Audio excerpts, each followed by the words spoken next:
వి gold trusted gold buyers తాకట్టులో ఉన్న బంగారాన్ని విడిపించి ఈ రోజు ఉన్న మార్కెట్ ధరకే కొనబడును. మరిన్ని వివరాలకు సంప్రదించండి 77107720.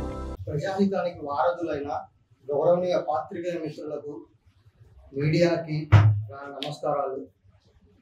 మేము ప్రస్తుతము ప్రొద్దుటూరు ఆర్యవేశకు సంబంధించి ఎన్నో అవకతవకలు, తర్వాత దాంట్లో జరుగుతున్న కొన్ని విషయాల తాను ప్రొద్దుటూరు జిల్లా కోర్టును ఆశ్రయించాల్సి వచ్చింది. అక్కడ ఆశ్రయించినందుకు గాను కోర్టు వారు మేము సమర్పించుకున్న దానికి గాను వారికి ఆర్డర్స్ ఇచ్చారన్నమాట, అంటే స్టేటస్ కూడా ఇచ్చారు. సో ఆ విషయాలు ఏంటంటే ప్రొద్దుటూరు ఆర్యవేశకు సభకు సంబంధించి 2025-2028కి గాను జరిగిన ఎన్నికల్లో సంబంధించిన ఏర్పాటైన నూతన కార్యవర్గం ఏదైతే ఉందో ఆ కార్యవర్గానికి సంబంధించిన ఎటువంటి పబ్లికేషన్ చేసుకోవద్దు. అంటే మేము కార్యవర్గ సభ్యులము అనేసి ఫోటోలు కానీ, ఆ కార్యవర్గ సభ్యులకు సంబంధించిన అందరూ కలిసిన ఫోటోలు కానీ ఎక్కడే కానీ పబ్లిష్ చేసుకోవాలి, ఎటువంటి మీడియాలో కానీ. అది ఒకటి. రెండో పాయింట్ ఏంటంటే ప్రొద్దుటూరు ఆర్యవేశకు సంబంధించిన ఏ నూతన కార్యవర్గ ఏ వర్గంలో అయినా సరే, అంటే ఈ ప్రొద్దుటూరు ఆర్యవేశ సభకు 24 కార్యవర్గాలు ఉన్నాయి. ఆ 24 కార్యవర్గాలకు గాను ఏ ఒక నూతనంగా అంటే కొత్త వ్యక్తిని కానీ కొత్త ఓటర్ను కానీ చేర్చుకునే దానికి లేదన్నమాట. అది రెండోది కోర్టు ఇచ్చిన స్టేటస్. మూడోది ఏంటంటే డాక్టర్లు, ఆడిటర్లు, ఇంజనీర్లు అని ఒక సపరేట్ కేటగిరీ వర్గం ఉంది. 24 దానిలో ఒక వర్గం అన్నమాట. ఈ వర్గంలో 63 మందిని వీళ్ళు ఫేక్ ఓటర్స్గా చేర్చిన్నారు. అంటే ప్రొఫెషనల్స్ కాని వాళ్ళని దాంట్లో ప్రొఫెషనల్స్గా చేర్చి ఉన్నారు.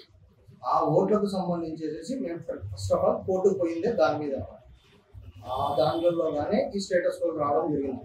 ఆ 63 మందికి సంబంధించేసి ఎటువంటి రుసుములు తీసుకోకూడదు అనేసి కోర్టు స్టేటస్ కోడ్ ఇచ్చింది.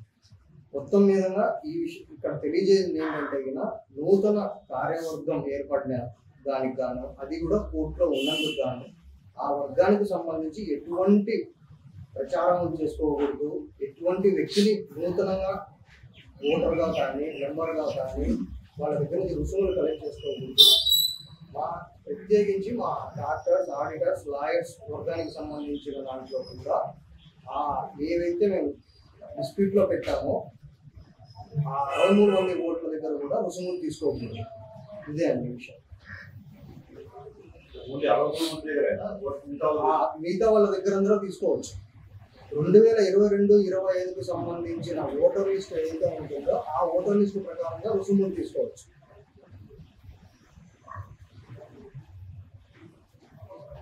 అంటే ఏ అంశం పైన మీరు కోర్టును ఆశ్రయించినారు? కోర్టు ఎప్పుడు ఆర్డర్ ఇచ్చింది? కోర్టు మాకు నిన్న ఆర్డర్ ఇచ్చిందండి. ఆ విషయం చెప్పండి. నిన్న మాకు కోర్టు ఆర్డర్ ఇవ్వడం జరిగింది అన్నమాట. ఏ అంశం పైన? ఆర్యవేశ సభలో చాలా అవకతవకలు ఉన్నాయి. ఆ అవకతవకల మీద మేము వెళ్ళడం జరిగింది. ప్రత్యేకించి మా ఆడిటర్స్, డాక్టర్స్, లాయర్స్ వర్గంలో జరిగిన దానికి గాను మేము ఆశ్రయించాల్సి వచ్చింది అనమాట. మిగిలిన విషయాలన్నీ కూడా తర్వాత ఆర్డర్స్ వచ్చిన తర్వాత అన్నీ తెలియజేస్తాం. ఇప్పటి వరకు మాకున్న అధికారాలు, మాకున్న పర్మిషన్ల ప్రకారం ఇవి మాత్రం తెలియజేస్తున్నాం. ఇది కూడా ప్రజాహితానికి కొరకు అందరికీ తెలియజేస్తున్నాము. ఇది ఒక్కరి కోసం చేసేది కాదు, ప్రజాహితాన్ని కొరకు, ఆర్యవేశులు అందరి శ్రేయస్సు కొరకు, ఆర్యవేశ్యులని చెప్పుకోవడానికి ఈ ఊరే కాదు ఏ ఊర్లైనా చెప్పుకునేవాడు గౌరవంగా బతకాలి చేయాలనే దాని కోసం వీళ్ళు చేసే అక్రమాలకు వాటన్నిటికి గాను ఈరోజు ఈ పోరాటం మొదలుపెట్టాము. వాళ్ళు చెప్తున్న దాని ప్రకారం అమ్మవారి ఆశీస్సులు దయ వల్ల ఎంతవరకు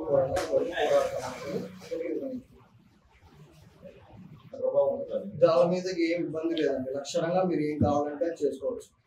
కోర్టును మేము ఆశ్రయించింది కేవలం ఏంటంటే నూతన కార్యవర్గం ఏదైతే చెప్తున్నారో ఆ కార్యవర్గానికి సంబంధించేసి ఎటువంటి ఇది అడ్వర్టైజ్మెంట్ చేసుకోకూడదు. ఇప్పుడు మీరున్నారు, ప్రెస్ క్లబ్లో మీరు మెంబర్గా ఉన్నారు. రేపు సంవత్సరానికి మీరు ఏం చేసి ఉంటారు? ఎలక్షన్లో పాల్గొని ఉంటారు. నువ్వు మేము మెంబర్గానే ఉంటావు, ప్రెస్ మెంబరే, కానీ నువ్వు ప్రెసిడెంట్, సెక్రటరీ అయినా అది హోదా చెప్పుకోకూడదు. నేను ఆర్యవేశ సభ యొక్క జనరల్ మెంబర్ అని చెప్పుకోవచ్చు. ఆర్యవేశ సభకు జనరల్ బాడీ ఉంది కదా, నేను జనరల్ బాడీ మెంబర్ అని చెప్పుకోవచ్చు. నేను కార్యవర్గ సభ్యుడిని, నేను కార్యవర్గ సభ్య హోదాలో నేను పలానా పని చేస్తాను, నేను పలానా చేస్తాను దానికి లేదు. కోర్టు స్టేటస్కు ఆర్డర్ ఇచ్చింది. మీకు ఇచ్చిన కాపీలన్నీ మీరు పరిశీలిస్తే దాంట్లో మీకు క్లియర్గా అర్థమైపోతుంది. మీరు ఏమైనా ఈ 3 పాయింట్ల మీద ఏదైనా డౌట్ అడిగితే క్లియర్ చేస్తాం. ఫస్ట్ టైం మీకు వివరించుకున్నాను ఈ 3 పాయింట్. కోర్టు ఇచ్చిన ఉత్తర్వులను మీరు చెప్పారు. అవునండి. అంటే మన డాక్యుమెంట్ డాక్టర్స్ లాయర్స్ ఆరోగ్య సభకు సంబంధించి 24 వర్గాలు ఉన్నాయి.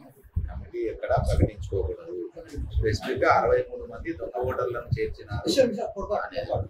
ఆరోగ్య సభకు సంబంధించి 2025, 2028 గాను నూతన కార్యవర్గాన్ని చెప్పేసి ఎన్నికలు జరిగినాయి. కొత్త వర్గం ఏర్పడ్డాయి. ఆ కొత్త వర్గానికి ఏంటి 24 కేటగిరీలకు కలిపి ఎలక్షన్ జరుగుతాయి. 24 కేటగిరీలలో కూడా చాలా అవరోధాలు ఉన్నాయి అని తెలియజేస్తున్నారు. ప్రత్యేకించి డాక్టర్లు, ఆడిటర్లు, ఇంజనీర్లు, అడ్వకేట్లు అనే వర్గానికి సంబంధించిన చాలా అవకతవకలు ఉన్నాయని ఆశ్రయించడం జరిగింది. తెలుగులో న్యూస్ కి ఫాస్టెస్ట్ యాప్ ఇప్పుడు టోటల్లీ న్యూ అవతార్లో జస్ట్ 5 seconds లో కంప్లీట్ న్యూస్. సోషల్ మీడియాలో ట్రెండ్స్ కి one stop solution. Live TV app voice search option తో ఇప్పుడే డౌన్లోడ్ చేయండి లేదా అప్డేట్ అయిపోండి. యాప్ లింక్ డిస్క్రిప్షన్ లో ఉంది.